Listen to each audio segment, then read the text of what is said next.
हालिम, मगर तुम नहीं समझते, तुम नहीं बदलते। मैं एक भड़कते जहन्नुम में रह रही हूँ। मुझे बाहर निकलना है इससे। वो नीलामी मैं अपने बच्चों को तुम्हारे जुनून की आग से निकालने के लिए कर रही हूँ, और तुम उसको नुकसान पहुँचाने से भी बाज नहीं आते। मैं तुम्हारी बीवी होने की कीमत आखिर कब तक अदा करती रहूँगी? मुझे भी आर्याना का उतना ही दुख है जितना तुम्हें है, वो जख्मी सा बोला था। तुम्हें दुख है उसका? तुम्हें तो शायद वो याद भी नहीं आती। वान फाते, वो तनफ़ुर और अज़ियत से उसे देख के मुड़ी और तेज तेज चलती कमरे से बाहर निकल गई। फाते ने आंखें बंद की और गहरी सांस अंदर को खींची, फिर आंखें खोली और हैंगर परे रख दिया। जेब से वॉलेट निकाला और आगे आया। वॉलेट लिए वो उसी कुर्सी पे बैठा जहाँ इसरा पहले बैठी थी। जगह अभी तक गर्म थी, शायद वो बहुत देर से उसके इंतज़ार की आग में जल रही थी। उसने वॉलेट की एक तह पलटाई तो सामने फ़ोटो के खाने में इन दोनों की तस्वीर लगी थी, फाते और आर्याना। वो दोनों उसमें हंस रहे थे। नन्ही सी बच्ची जिसने हेयर बैंड लगा रखा था और जिसकी आंखें हीरो जैसी चमकती हुई थीं। इसरा ये नहीं समझती कि अपनी बेटी को खो देना एक बाप के साथ क्या कर देता है। वो तस्वीर पे अंगूठा फेर के हल्का सा बड़बड़ाया था। अजियत थी जो दिल में उठती महसूस हो रही थी। बाहर महकते गुलाबों की उदास खुशबू अब भी सारे घर से आती महसूस हो रही थी। हालिम के घर में उस रात किसी ने कोई बत्ती नहीं जलाई। एक सोग सा था जिसने सारे को लपेट में ले रखा था। दातन अंधेर जीनों पर बैठी सामने खिला में घूम रही थी जब पीछे आहट हुई। दरवाज़ा चिरचराया, फिर नंगे कदम उठाने की हल्की सी चाप सुनाई दी। शायद आवाज़ उसने तसव्वुर की थी, क्योंकि कैट पर कर बिना चाप के चलने में माहिर थी। वो उसके पीछे आ रुकी। दातन नहीं मुड़ी, यासिर से सामने देखती रही। लियाना, तालिया ने धीरे से पुकारा। आवाज़ संभली हुई महसूस होती थी। तुम हर चीज़ सीखना चाहती थी, वो इसी तरह सामने देखते हुए टूटे दिल से बोली। क्या तुम्हें याद है तालिया? तालिया कुछ नहीं बोली। उससे पीछे एक जिन्ना ऊपर बैठ गई और उसे बोलने दिया। जब हमने तुम्हारे शोहर के पैसे वापस कर के उससे तुम्हारे लिए तलाक ली थी, तो तुमने मुझे कहा था कि उस शख्स ने तुम्हें धोखा देना सिखा दिया है और अब तुम इसी तरह पैसे बनाने के नित नए तरीके सीखना चाहती हो। उसका और चोरी का तरीका। हमने छोटे छोटे स्कैम शुरू कर दिए थे। तुमने इंटरनेट पे ऐड डाला कि अपने सबका बॉयफ्रेंड, गर्लफ्रेंड या मियाँ बीवी का अकाउंट हैक करवाने के लिए हमसे रब्ता करें। तालिया, जो घुटनों पे सर दिए बैठी थी, इस बात पे बेइख्तियार हंस दी। दाता नहीं हंसी, बोलती गई। इश्क और जलन से तड़पते लोग हमसे रब्ता करते, हम पैसे एडवांस मांगते और जब वो पैसे दे देते तो हम उनकी ईमेल का जवाब ना देते। अब वो पुलिस के पास भी नहीं जा सकते थे। क्या कहते? किसका अकाउंट हैक करवाने जैसे गलत काम में मुलविस हो रहे हैं। खुद पकड़े जाते सो रो धो के चुप हो जाते। तुम कहती थी कि अगर लोग पैसे की हिफाजत नहीं कर सकते तो वो इस पैसे के काबिल ही नहीं हैं, मगर जल्द तुम बोर हो गई। अंधेर सीढ़ियों पे वो दोनों होलियों की सूरत बैठी नजर आती थी। दातन की आवाज़ ऐसे किसी पस मंज़र में बैठे पियानो साज की मधुर लय जैसी सुनाई दे रही थी। हमने किराए का घर ले लिया था, सर छुपाने का ठिकाना था, 2 वक्त का खाना मिल जाता था, मगर तुम ना खुश थी। तुम कहती थी, दातन, धोखा दही एक आर्ट है और आर्ट में धोखे का एहसास नहीं होना चाहिए। जिस तरीके से हम लूट रहे हैं, इसमें लूट जाने के बाद लोगों को एहसास हो जाता है कि उनके साथ धोखा हुआ है। ये एहसास मेरी जहानत की तौहीन है। दुनिया के सबसे बड़े कॉन गेम्स कभी पकड़े नहीं जाते। हम फिर छोटी छोटी चोरियाँ शुरू कर दी। मॉल्स में, बाज़ारों में औरतों से टकरा के उनके जेवरात उतार लेते। तुम्हारी उंगलियां इस काम में माहिर थीं, मगर तुम तब भी खुश नहीं थी। तुम कहती थी कि मैं जजीरे पे वो ऊंचा किला तो बना लूँगी किसी न किसी तरह, मगर अहानत के साथ नहीं। तुम्हें मज़ीद सफाई से काम करना था। तब तुमने फैसला किया कि तुम आर्ट थीफ बनोगी, कैट बर्गलर, जो बिल्ली की तरह कहीं भी घुस के बिना आहट के कुछ चुरा लेता है। तुम्हें पेंटिंग का शौक था, मगर तुम उसे करना नहीं जानती थी। फिर तुम आर्ट स्कूल गई। तुमने पेंट करना सीखा, तुमने मुख्तलिफ फ़न सीखे, तुमने गन चलाना सीखा, लड़ना सीखा, तुमने खुद को किसी हथियार की तरह तराशा। तालियां घुटनों पे रखे महव सी सुनेगी, जैसे शहरियार को शहजाद किसी खूबसूरत रात में अलिफ लैला दास्तान सुना रही हो, जैसे वो किसी اور کی کہانی ہو۔ جب تم نے پہلی نقال تیار کی جس کو ہم نے اصلی پینٹنگ کی جگہ رکھ کے اصل کو چرانا تھا تو میں وہ دیکھ کے مبہوت رہ گئی تھی۔ وہ اتنی مکمل تھی کہ حد نہیں۔ میں نے تب تم سے پوچھا، تالیہ تم اتنا اچھا پینٹ کرنے لگ گئی ہو تو تم اسی شعبے کو کیوں نہیں اپنا لیتی؟ تم نے کہا، داتن اگر میں بہت اچھی پینٹنگ بناؤں تو وہ 2-3 ہزار سے زیادہ کی نہیں بکے گی، لیکن اگر میں کسی قدیم پینٹنگ کی نقل تیار کروں اور بھرپور پلاننگ کے ساتھ اس کو اصل کی جگہ رکھ کے اصلی چرا لوں تو اس اصل پینٹنگ کو میں بلیک مارکیٹ میں 60 لاکھ کا بیچ سکتی ہوں۔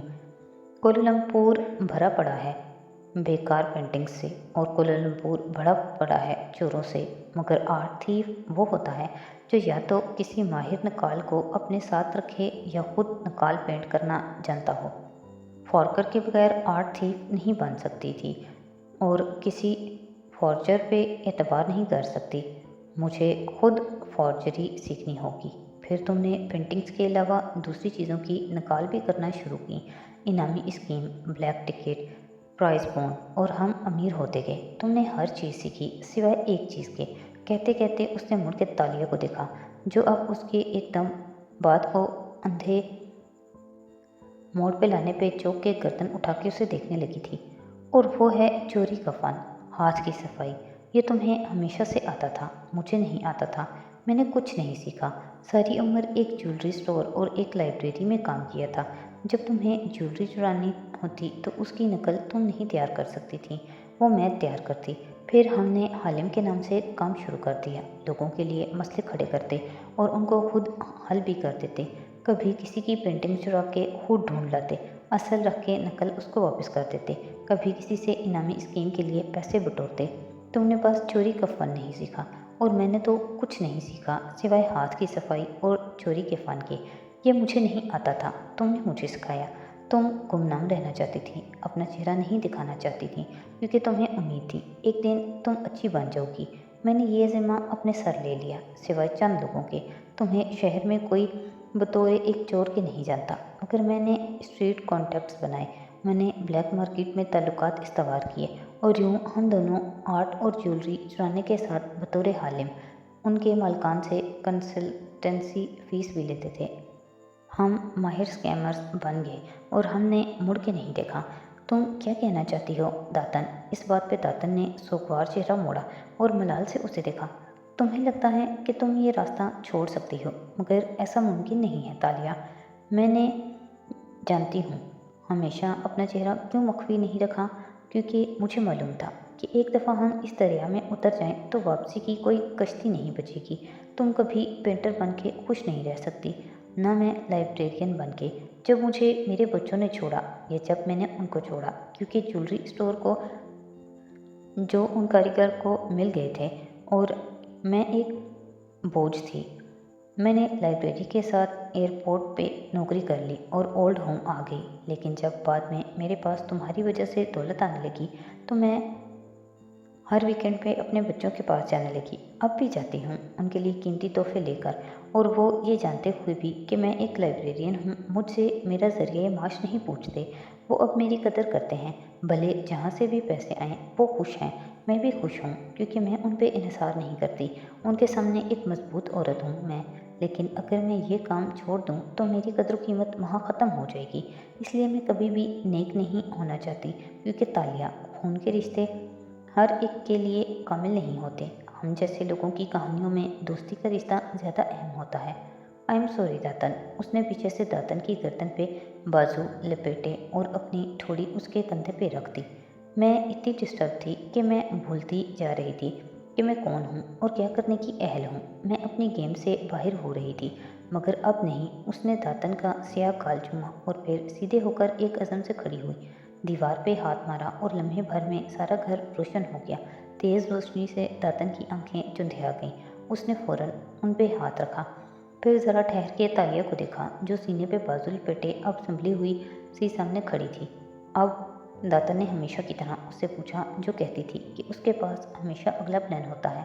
اب ہم نے انتظار کرنا ہے، یا تو ایٹم کی بات پہ یقین کر کے اسرا محمود تنگو کامل سے رابطہ کرے گی اور وہ سب میری تصدیق کر کے مجھے گرفتار کرنے یہاں آئیں گے، یا پھر اسرا محمود اپنے اسٹاف کے ساتھ مجھے دعوت نامہ بھجوائے گی۔ پہلی صورت میں ہمارا سامان بندھا ہوا پڑا ہوا ہو اور ہم سگنل دیکھتے ہی شہر سے فرار ہو جائیں، اور دوسری صورت میں ہم کھیل جاری رکھیں۔ داتن نے گہری سانس لی اور گھٹنوں پہ ہاتھ رکھتے ہوئے اٹھی۔ مگر کھیل ہے کیا تالیہ؟ تم نے بریسلٹ اتار کے واپس آ جانا تھا، نیلامی وغیرہ پہ تھوڑی جانا تھا۔ میں کھیل بدل رہی ہوں، پلان بی۔ اس نے مسکرا کے موبائل ٹراؤزر کی جیب سے نکالا اور نمبر ملانے لگی۔ داتن نے اچنبے سے اس کے سیاہ فون کو دیکھا جو حالم کا تھا۔ یہ تم کس کو؟ السلام علیکم زین العابدین مولیہ، وہ وشاشیت سے بولی اور داتن کو دیکھ کے آنکھیں دبائیں۔ کیسے ہو مولیہ؟ ابھی تک درختوں پہ بوجھ بنے ہوئے ہو؟ ایکچولی اس بات پہ غور نہ کرنا، میرے ہنسی مزاح کا لیول تمہارے ذہن سے کافی بلند ہے۔ خیر، میں نے اس لیے فون کیا کہ وہ اعتماد سے بولتی ہوئی مسکراتے ہوئے آگے بڑھ گئی اور داتن نے تکان بھری سانس اندر کھینچی۔ بالآخر وہ کھیل میں واپس آ چکی تھی۔ اس کی یہی بات تو سب سے اچھی تھی، گو کہ سب کی طرح گرتی تھی مگر گرنے کے بعد ہنس کے کپڑے جھاڑتی اٹھ کھڑی ہوتی تھی۔ Plan B? داتن گھٹنوں پہ ہاتھ رکھ کے اٹھتے ہوئے بڑبڑائی۔ مجھے یقین ہے یہ پلان اس کے پاس پہلے نہیں تھا اور اس نے ابھی ابھی سوچا ہے، مگر کبھی نہیں مانے گی۔ وہ بھی واپس گیم میں آ رہی تھی۔ جزیروں سے بنے ملک پہ اگلی صبح بھیگی بھیگی سی اتری۔ سیاہ بادل سورج کو جھانکتے تک نہیں دے رہے تھے، بس گرجتے اور چمکتے جا رہے تھے۔ ایسے میں قطار سے کھڑے اونچے محل اپنے سامنے سڑک پہ بھاگتے اس شخص کو دیکھ رہے تھے جو ٹراؤزر کے اوپر آدھی آستین کی ٹی شرٹ میں ملبوس دوڑتا جا رہا تھا۔ کنپٹی سے قطرے ٹپ ٹپ گر رہے تھے، بال گیلے ہو کے ماتھے پہ چپکے تھے۔ وہ دور سے جاگنگ کرتا آ رہا تھا۔ اپنے گیٹ کے قریب آ کر رفتار سست ہوئی، ایک ہاتھ گیلے بالوں میں چلا کے ان کو پیچھے کیا اور ہینڈز فری کانوں سے کھینچ لائے۔ گارڈ نے اسے دیکھتے ہی راستہ کھول دیا۔ فاتح صاحب، کسی نے تولیہ اچھالا جو اس نے ایک ہاتھ بلند کر کے تھاما اور اس سے چہرہ پہنچا۔ خورش میں آگے چلتا گیا۔ لمبی جاگنگ سے چہرہ گلابی شفاف سا ہو رہا تھا اور تنفس تیز تھا۔ لاؤنج میں آ کر وہ میز تک رکا، جھک کے اخبار اٹھائی، الٹ پلٹ کر کے دیکھی، پھر سیدھا ہوا ہی تھا کہ سامنے ایڈم نظر آیا۔ وہ اس کے اینک بڑھائے ہوئے تھا۔ تھینکس۔ فاتح نے اخباریں رول کیں، اینک تھامی اور آگے بڑھ گیا۔ سر، اس نے جلدی سے پکارا، مگر وہ رکا نہیں، سیڑھیوں کی طرف بڑھتا جا رہا تھا۔ سر، اشر صاحب نے کہا ہے کہ آج میں ان خاتون سے معافی مانگنے جاؤں، ہمت کر کے بلند آواز میں بولا۔ کون سی خاتون ایڈم؟ وہ زینے چڑھتے ہوئے اخباروں کو الٹتا پلٹتا کچھ تلاش کر رہا تھا۔ وہ گیلری والی۔ وہ رکا اور جلدی سے اضافہ کیا، سر کیا مجھے ان سے معافی مانگنی چاہیے؟ فاتح نے مطلوبہ میگزین نکال کے اوپر رکھا اور گردن موڑ کے ایک سادہ نظر اس پہ ڈالی۔ ایڈم، ہر لفظ کے نتائج ہوتے ہیں، خاموشی کے بھی ہوتے ہیں، اس لیے اپنے کہے گئے الفاظ کے نتائج مرد بن کے بھگتا کرو۔ اور اوپر چڑھتا گیا۔ ایڈم کا چہرہ مزید بھوج گیا۔ مگر میں نے ایسا کیا کہا تھا؟ ٹیرس پہ اس کی کرسی بچھی رکھی تھی، ساتھ میز پہ جوس کا گلاس اور پھل، سب ترتیب سے تھا، مگر وہ ذرا چونکا۔ وہاں اسرا بھی بیٹھی تھی۔ اسے آتے دیکھ کے اسرا نے نظریں اٹھائیں تو ان میں اداسی تھی۔ تم ادھر؟ وہ نارمل انداز میں کہتا اپنی کرسی پہ آ کے ڈھیر ہوا اور جوکرز لمبے کر کے میز پہ کینچی کی صورت رکھ لیے۔ آئی ایم سوری، میں کل رات کچھ زیادہ بول گئی۔ ہاں، تم کل رات کچھ زیادہ ہی بول گئیں، اس نے تائیدی انداز میں کہتے ہوئے سر کو خم دیا اور اخبار سینے پہ رکھ کے بازوؤں کا تکیہ بنا کے سر ان پہ ٹکا لیا۔ اب اس کی آنکھیں توجہ سے اسرا پہ جمی تھیں۔ بھورے بالوں کی پونی بنائے اسکرٹ بلاؤزر کے اوپر سفید رنگ کا دوپٹہ کندھوں کے گرد لپیٹے ایک ہتھیلی پہ چہرہ ٹکائے وہ اداس نظر آ رہی تھی۔ میں اندر سے دکھی ہوں فاتح، میرے زخم نہیں بھرتے اور میں تمہارا بھی دل دکھا دیتی ہوں، اور تم سمجھتی ہو کہ میرے زخم بھر چکے ہیں؟ وہ ہلکا سا مسکرایا۔ کیا نہیں بھرے؟ میں اپنے زخموں کے بھرنے کا انتظار نہیں کرتا اسرا۔ وہ نیم دراز بازوؤں کے تکیے پہ سر رکھے اسے سامنے بیٹھے دیکھ کے رسان سے بولتا گیا۔ ان کو سی کے آگے بڑھ جاتا ہوں، مگر جس گھڑی سے میں دنیا کو دیکھتا ہوں تم نے وہ کھڑکی بند کر رکھی ہے۔ فاتح، تم… اسرا، یہ دنیا ماضی میں جینے والوں کے لیے نہیں ہے۔ وہ میری بھی بیٹی تھی، مجھے بھی دکھ ہے اس کا، مگر اللہ کی چیز تھی، اللہ نے لے لی۔ मैं पछताऊँ, मैं इस पे यकीन नहीं रखता। मैं माज़ी में नहीं रहता, मैं आगे का सोचता हूँ। जबकि तुम, उसने गहरी सांस खारिज की, तुम हमेशा माज़ी में जीती हो। अब निकल आओ माज़ी से इसरा। ये दुनिया बहादुर और डेयरिंग लोगों के लिए है, जो आगे बढ़ें और उनको अपनी मस्बत सोच से फ़तह कर लें। ये दुनिया उम्मीद रखने और ख्वाब देखने वालों की है। बहुत सी औरतें गिरती हैं इसरा, और बहुत सी गिर के उठती हैं, मगर जीतती सिर्फ वो हैं जो हंस के उठने वाली हों। मगर मैं तुमसे मायूस नहीं हूँ। मुझे यकीन है कि अगर तुम थोड़ी सी कोशिश करो तो एक दिन तुम भी हाल में जीने वाली बन जाओगी। वो बात के इख्तिताम पे मुस्कुराया था। स्याह बादलों के झरोखे से चंद आवारा किरणें टेरेस पे पड़ रही थीं और उसके चेहरे को रोशन किए हुए थी। वहाँ उम्मीद, नरमी, सुकून सब कुछ था। इसरा ने बेबसी से उसे देखा और फिर उसके हाथ पे दोनों हाथ रखे। मुझे मुस्तकबिल डराता है फतेह, वो बोली तो आवाज़ कांप रही थी। तुम्हें खोने का डर, अपने बच्चों के रुल जाने का खौफ। मेरे दिल को समझो फातेह, मलेशिया का हमारे बगैर कुछ नहीं बिगड़ेगा, मगर हम टूट जाएंगे। मैं तुम्हारे लिए डरती हूँ। तुम एक इलेक्शन नहीं जीत पाओगे और जब हारोगे तो तुम्हारा दिल टूट जाएगा। जानती हूँ कि तुम मजबूत हो, बहादुर हो, अपने दुख बताते नहीं हो, मगर मैं तुम्हें ज़ाया होते नहीं देख पाऊँगी। यही फ़र्क है हम में इसरा। उसने अपना दूसरा हाथ उसके गाल पे रख के उसका चेहरा थपका। तुम ये सोचती हो कि कहीं मैं हार न जाऊँ, और मैं ये सोचता हूँ कि मुझे जीतना कैसे है। फिर उसने दोनों हाथ पीछे कर लिए, अखबार खोल के चेहरे के सामने किया और ऐनक आंखों पे जमाई। इसरा ने गहरी सांस ली और सर झटका। वो इस शख्स को नहीं समझा सकती थी।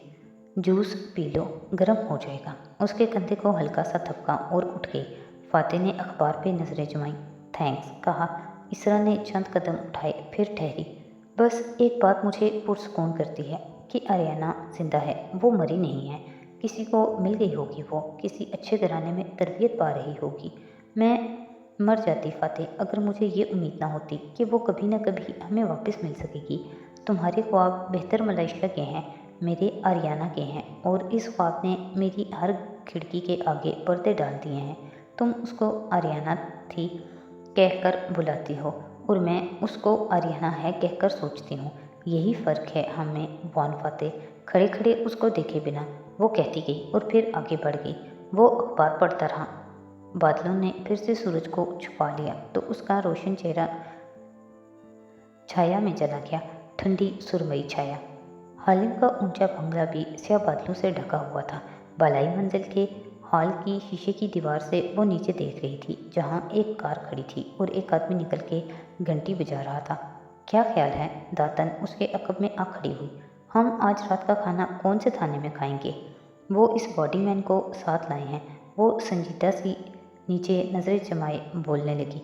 ड्राइवर ना घड़ी को देख रहा था, ना आगे पीछे, ना उसे जल्दी है, ना किसी को छुपा के साथ लाया है। बार बार गेट की धात पे अपना अक्स देखता है, यानी उसे बहुत हिदायत के साथ खुद को बेहतरीन पोज करने को कहा गया है। अपने कोट की जेब में भी थपथपाता है, यानी अंदर कुछ है, यकीनन दावतनामा। फिर इत्मीनान से दातन की तरफ घूमी। हम न सिर्फ महफूज हैं बल्कि हमारा शिकार हुक भी हो चुका है। चंद मिनट बाद तालिया की एक जुज़ वक्ती मुलाजमा इन दो अफराद को अंदर ला रही थी।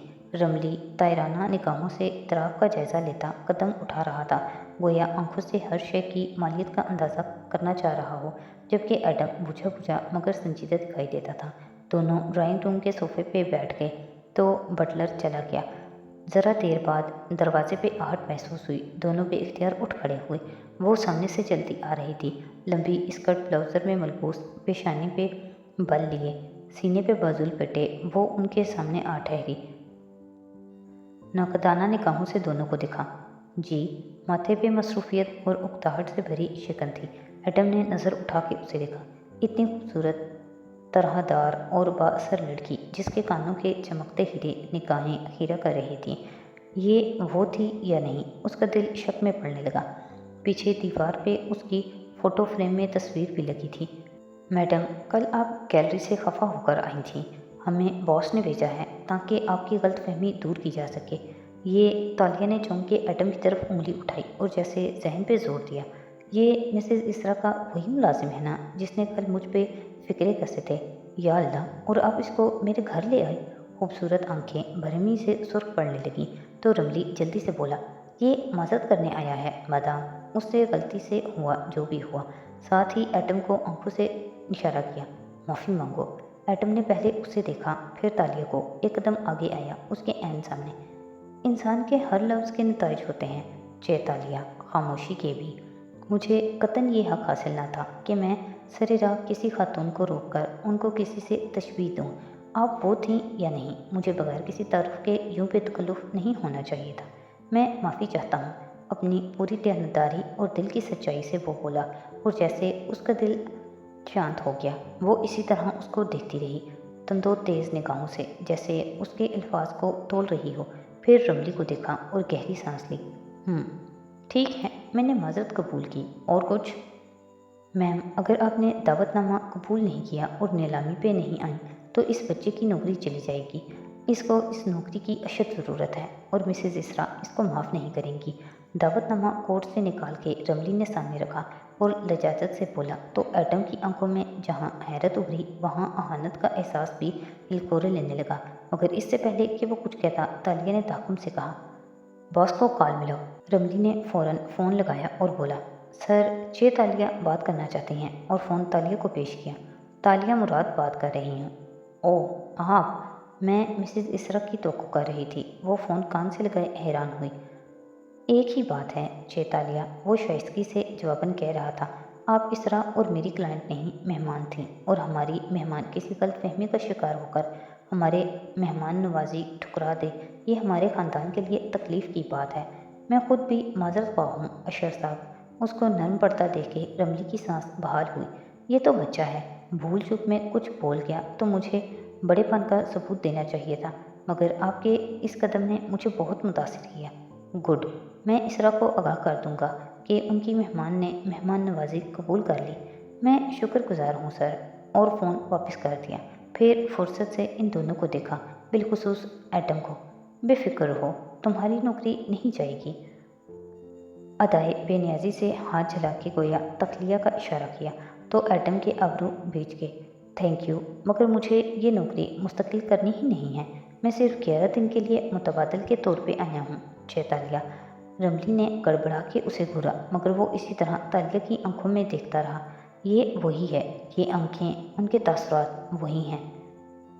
और वो उसकी आंखों में देख के ठहर सी गई, दम बहुत साकिन। निगाहों के सामने मंजर बदला। एक झिल्ली पे गोया फिल्म सी चलने लगी।